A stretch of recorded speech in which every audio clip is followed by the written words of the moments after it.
Welcome to Saturday morning coffee. Saturday morning coffee with a sprinkle of sawdust. I wanted to just touch on the true meaning of custom elements.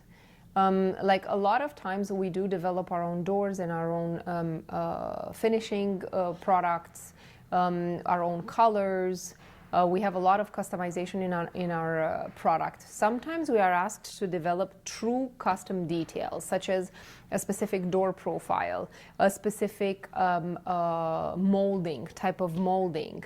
And that's actually one of the most exciting parts of doing custom cabinetry and custom millwork, having the chance to work and create one-off pieces.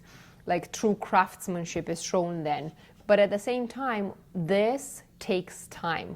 Whenever you want to go for true custom, the main concern is how much do we dedicate to this stage of the process, because the product has to be first properly described by client or designer. There is a hand drawing first. The product has to be first discussed and elaborated by a hand sketch, generally by Sergio.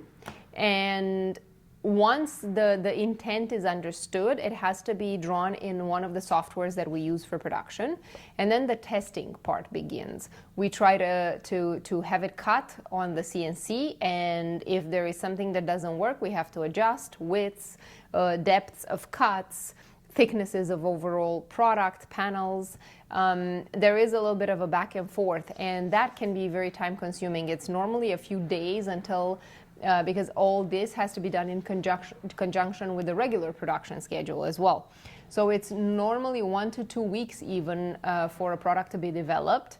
And then we have to test it in painting and installation as well, and make sure that it works with the overall project that we're trying to integrate it in. And then we present it to designer, client, contractor. At the same time, there is coordination to make sure that what we are designing, that specific element, can be integrated in the project. So there's coordination with other trades sometimes, there's coordination with contractor and with designer to make sure that the final result is as intended.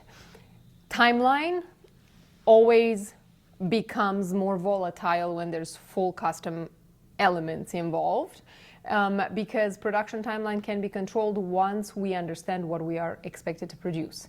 But for development, that has to be a separate time allocated. Only when that is concluded and signed off, we can then project an actual timeline for the product to be produced.